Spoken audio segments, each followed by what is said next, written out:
I was the black sheep who everyone ignored at family gatherings, until the day I inherited everything and watched them all come crawling back. Growing up, I was the family disappointment. While my cousins got into prestigious colleges like Harvard and Yale, I barely graduated high school with a 2.3 GPA and zero extracurricular activities worth mentioning. While they landed corporate jobs with six-figure starting salaries and corner offices, I worked at a gas station making minimum wage and dealing with angry customers who treated me like I was invisible. While they bought houses in gated communities with manicured lawns and three-car garages, I lived in a studio apartment above a laundromat that smelled like industrial detergent and broken dreams, where the washing machines shook my floor at all hours. Every Christmas, every birthday, every wedding, every graduation was the same ritual of systematic humiliation. I'd sit at the kids' table even at 28 years old, surrounded by actual children who had more social status than me, while the adults discussed important matters like investment strategies and real estate markets, at the main table covered with fine china and crystal glasses. My aunt would make her annual rounds, introducing her children with obvious pride and detailed accomplishments. The lawyer who just made partner at a prestigious firm,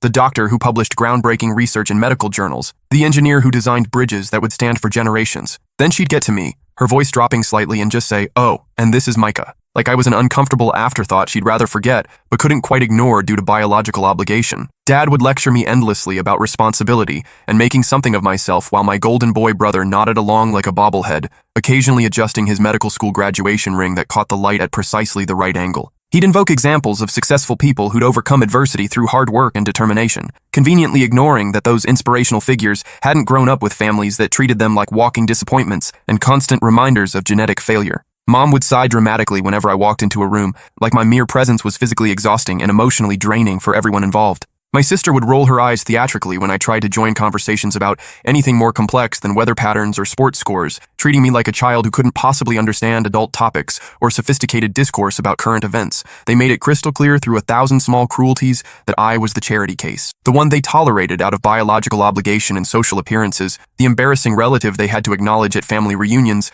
but wished would just disappear into the background. At family barbecues held on perfectly manicured lawns, I'd stand alone by the potato salad table while everyone else formed tight, exclusive circles discussing stock portfolios, real estate investments, and exotic vacation destinations like the Maldives and Swiss Alps. When family photos were taken with professional photographers and elaborate staging, I'd somehow always end up cropped out of the final printed versions or positioned behind someone conveniently taller, like a ghost haunting family memories who wasn't quite worth including in the official historical record. The worst part of these gatherings was the money conversations that dominated every interaction, like a toxic cloud of materialism and competition. Dad would complain bitterly about his business struggles and cash flow problems while wearing a $3,000 Rolex Submariner and driving a BMW X5 that he replaced religiously every 2 years like clockwork. Mom would stress dramatically about property taxes and rising living costs, while simultaneously planning elaborate European vacations to places like Tuscany and Provence, and redecorating their already perfect kitchen for the third time in 5 years with imported granite countertops and custom Italian cabinets that cost more than most people's annual salaries. My brother would whine constantly about student loan payments and the financial burden of his medical residency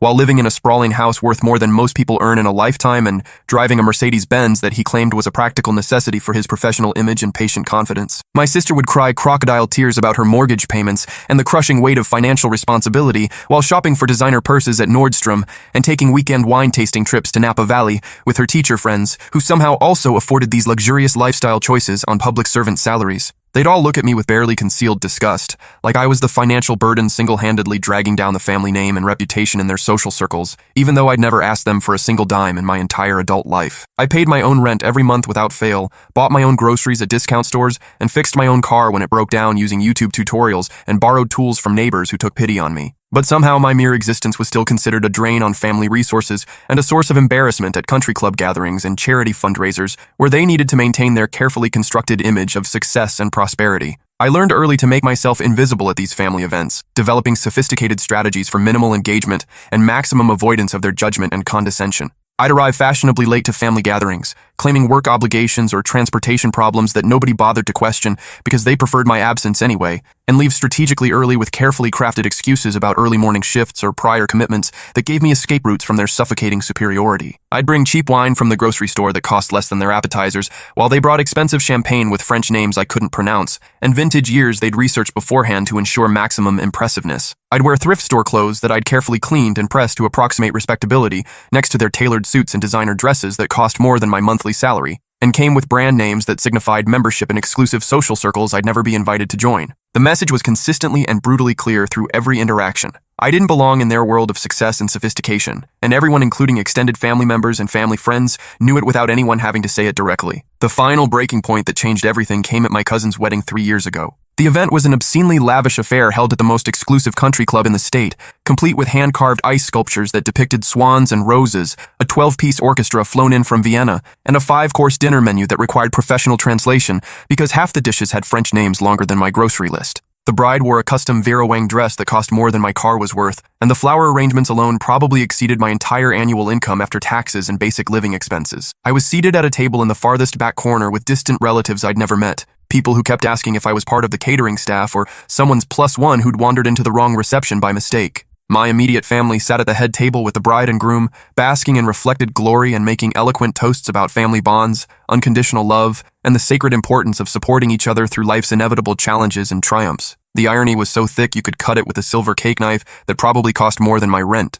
During the reception, when the bride prepared to throw her bouquet in the traditional ceremony, I found myself accidentally in the crowd of single women more by circumstance than intention, having been pushed forward by the photographer who was arranging people for the perfect shot. When the silk and pearl bouquet landed directly in front of me like fate had finally smiled in my direction, I bent down to pick it up out of pure instinct more than any real desire to catch it or belief in its symbolic significance for my romantic future. Before my fingers could even touch the expensive silk flowers and imported baby's breath, my aunt materialized beside me with lightning speed and snatched the bouquet away with the efficiency of a professional pickpocket, immediately tossing it to my cousin's sorority sister, who squealed with practiced delight.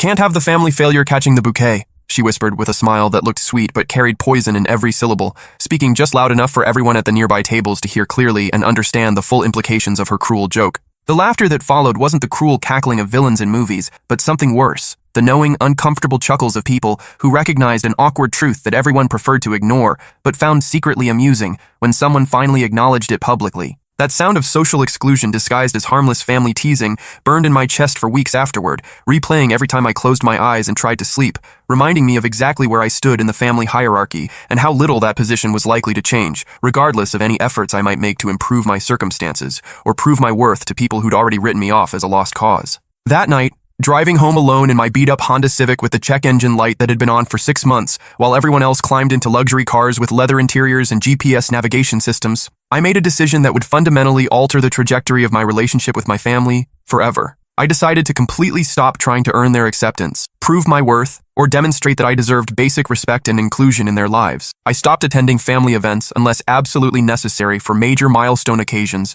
where my absence would be noticed and commented upon by extended family members and family friends who might ask uncomfortable questions about family unity and support. I stopped making those obligatory phone calls on birthdays and holidays with cheerful greetings and updates about my admittedly unremarkable life that nobody wanted to hear anyway. I stopped pretending to be interested in their professional achievements, academic accomplishments, and social milestones when they'd never shown even perfunctory interest in mine, no matter how small or insignificant those victories might seem to people with their elevated standards and expectations. If they wanted to treat me like I didn't exist in their successful, sophisticated world, I decided I'd make it significantly easier for them by actually disappearing from their social circles and family dynamics as much as practically possible, while still maintaining the minimal contact necessary to avoid becoming the subject of worried speculation or family intervention attempts. That's when I started spending genuine, meaningful time with Grandpa for the first time since childhood. He'd been living completely alone since Grandma died 15 years earlier, becoming increasingly frail and isolated in that enormous Victorian house on Maple Street with the wraparound porch that needed painting,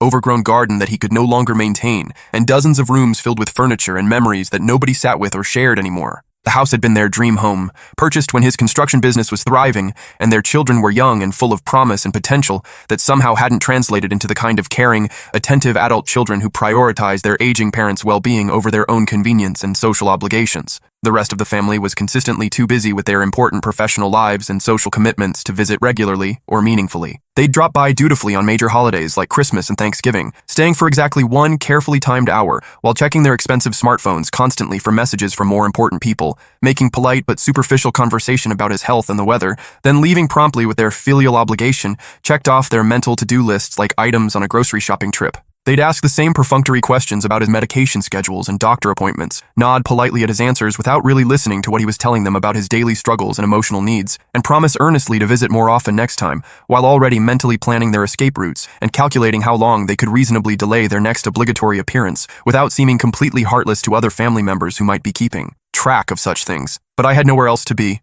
No important social engagements or professional obligations that took precedence over spending time with an elderly man who'd worked his entire life to provide for a family that now considered him a burden and an inconvenience. And more importantly, I genuinely enjoyed his company in ways that surprised both of us and challenged my assumptions about intergenerational relationships and the value of elderly wisdom in our youth-obsessed, technology-driven culture. At first, I simply helped with practical tasks that his aging body and declining health couldn't handle anymore without assistance. His severe arthritis made opening stubborn jars completely impossible, changing light bulbs in high-ceiling fixtures dangerous and frustrating, and basic maintenance tasks around the house increasingly difficult and physically painful. His gradually failing eyesight meant that I needed to read him the daily newspaper with its increasingly small print, help organize his growing pile of medical bills and insurance paperwork that seemed designed to confuse elderly people, and assist with correspondence that required clear vision and steady handwriting. His diminishing hearing capacity wasn't quite bad enough for hearing aids, but made phone conversations with doctors and insurance companies extremely challenging. So I started making those calls on his behalf, navigating the deliberately complex bureaucratic mazes that seemed specifically designed to frustrate elderly people and wear them down with complicated automated phone systems,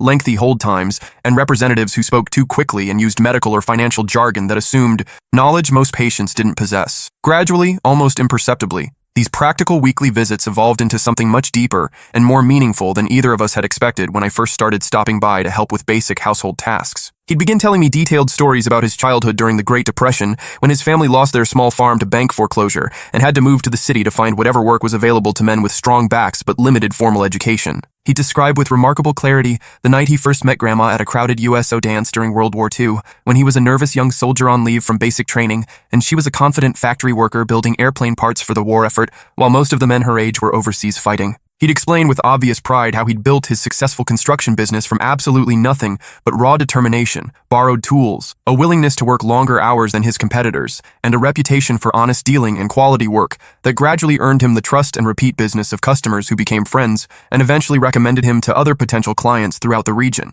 I'd listen with genuine fascination for hours while he shared memories, life lessons, and hard-earned wisdom that the rest of the family had heard countless times over the decades and dismissed as repetitive old man rambling from someone whose best years were clearly behind him and whose stories no longer seemed relevant to their modern, fast-paced professional lives. But I found his stories educational and inspiring in ways that my formal education and work experience had never been, offering insights into resilience, character, and the kind of steady determination that builds something lasting rather than chasing quick profits or easy success. He'd survived crushing poverty, global war, multiple economic downturns, and devastating personal tragedies that would have broken weaker people into pieces and left them bitter or defeated. He'd built something substantial and meaningful from nothing and raised a large family while maintaining his integrity, work ethic, and moral compass through decades of challenges, temptations, and opportunities to cut corners or compromise his principles for short-term gain. The fact that his children and grandchildren had somehow turned out so entitled, shallow, and ungrateful despite his example and guidance wasn't his fault or failure as a parent and grandfather.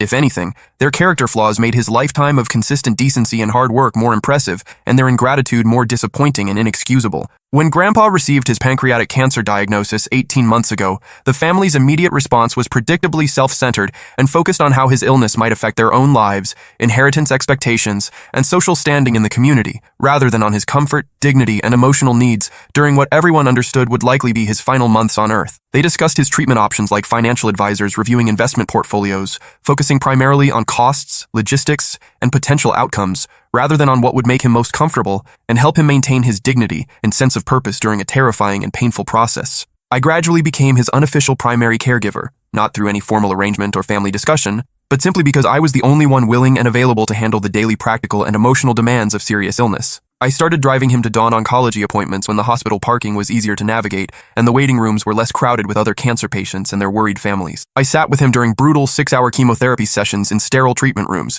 reading books aloud when he was too nauseated to focus on conversation, and playing simple card games to distract him from the physical discomfort and existential fear that comes with watching poison drip slowly into your bloodstream while hoping it kills the cancer before it kills you. I helped him shower and dress on days when the treatments left him too weak and dizzy to manage these basic tasks alone, always respecting his dignity and privacy while providing the necessary physical assistance that nobody else in the family volunteered to handle because they found such intimate caregiving uncomfortable or beneath their professional status and social position. The rest of the family maintained their distance while making token gestures that allowed them to feel like caring relatives without actually having to confront the messy reality of serious illness and approaching death. They sent expensive flower arrangements and carefully chosen get-well cards purchased at upscale stationery stores rather than gas stations. They made brief scheduled phone calls asking about his latest test results and prognosis. They visited occasionally when it was convenient for their busy schedules and didn't conflict with more important social or professional obligations. But they weren't present for the grinding daily reality of aggressive cancer treatment, the complex medication schedules that required careful timing and monitoring,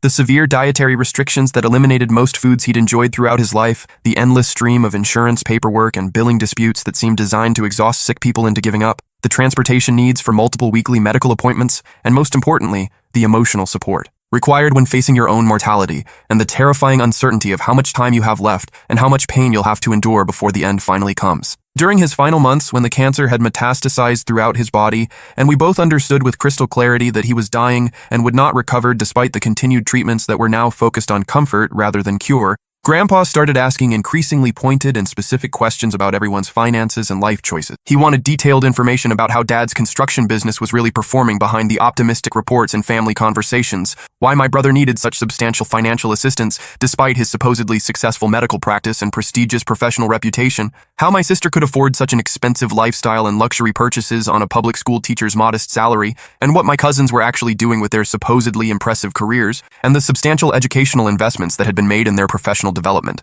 I initially assumed he was just making conversation to pass time during our long afternoons together, or perhaps trying to understand how his family had developed and what his children and grandchildren had accomplished with the advantages and opportunities he'd worked so hard to provide for them. Maybe he was getting his personal affairs in order and making final decisions about his estate and how to distribute his wealth in ways that would benefit people who would use it wisely and appreciate the sacrifices that had been made to accumulate it over decades of hard work and careful saving. I had absolutely no idea that he was conducting a methodical, professional investigation into their true characters and the reality behind their carefully constructed public images of success and respectability. When Grandpa passed away peacefully in his sleep last October, after months of decline that were painful to witness but somehow also brought us closer together than we'd ever been during my childhood, the funeral was a masterpiece of carefully orchestrated theatrical performance. Everyone arrived wearing expensive black designer clothing that had been specially purchased for the occasion, and they spoke eloquently about what a wonderful man he'd been, how much they'd miss his wisdom and guidance, how grateful they were for all the life lessons he'd taught them through his example of hard work,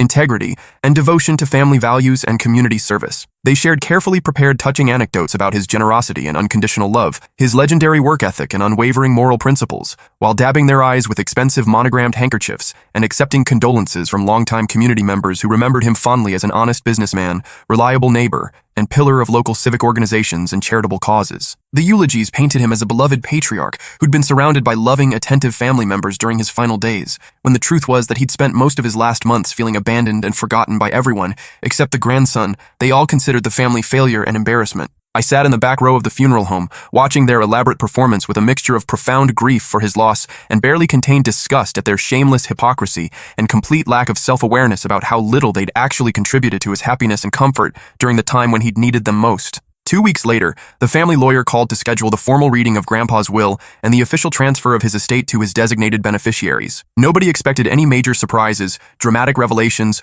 or significant deviations from standard estate planning practices for someone of his generation and social standing. The family had already held informal discussions among themselves about how to most efficiently and fairly divide his substantial estate among the worthy family members who'd achieved success in their chosen fields and maintained the family's reputation for respectability and social contribution in the broader community. They'd made tentative plans for their expected inheritances, quietly researching investment opportunities and vacation properties, while the man was barely cold in his grave, already calculating how to maximize the financial benefit of his lifetime of work and saving without appearing too eager or disrespectful during the mourning period that social convention required before such practical matters could be discussed openly. The will reading took place in the lawyer's impressive downtown office, with its mahogany-paneled walls lined with law books and framed diplomas from prestigious universities. The lawyer cleared his throat and adjusted his wire-rimmed glasses. To my grandson Micah, I leave my entire estate valued at $2.4 million, including all properties, investments, businesses, and personal belongings. The room went silent. Mom's face drained of color. Dad's mouth hung open. My brother started sputtering about contested wills. Then the lawyer handed me Grandpa's letter. I read the first line aloud. Micah was the only one who visited me when I was dying. The truth hit like a wrecking ball. For 3 years, I'd been his caregiver while they sent cards, but the letter continued. The others only called when they needed money. Micah called to check if I was eating enough. Then came the thick folder. Bank statements, loan documents, payment records. Grandpa had secretly funded everyone's success. Dad's business startup, $180,000 forgiven loan. My brother's medical school, paid in full. My sister's house, another gift never acknowledged. The folder contained something else, a private investigator's report. Photos of Dad gambling in Vegas with business funds. My brother selling prescription drugs from his clinic. My sister running insurance fraud schemes. My cousins embezzling from their firms. The only one living honestly was the family failure, me. That's when the second lawyer walked in. Mr. Rodriguez, FBI Financial Crimes Unit. He'd been working with Grandpa for a year, gathering evidence. Federal agents entered and began making arrests. As they led my family away in handcuffs, Mom looked back with hatred. This is your fault. 6 months later, they were all in prison. Dad got 8 years, my brother 6, my sister 4. I sold most properties and donated proceeds to Grandpa's hospital. I kept the family home in his lake cabin. Prison letters arrived begging for money and lawyers. I read each once, then threw them away. Now I volunteer at the senior center where Grandpa spent his final years. I visit residents without family, play cards with the abandoned, listen to their stories. Every Tuesday I show up, because that's what real family does. They show up.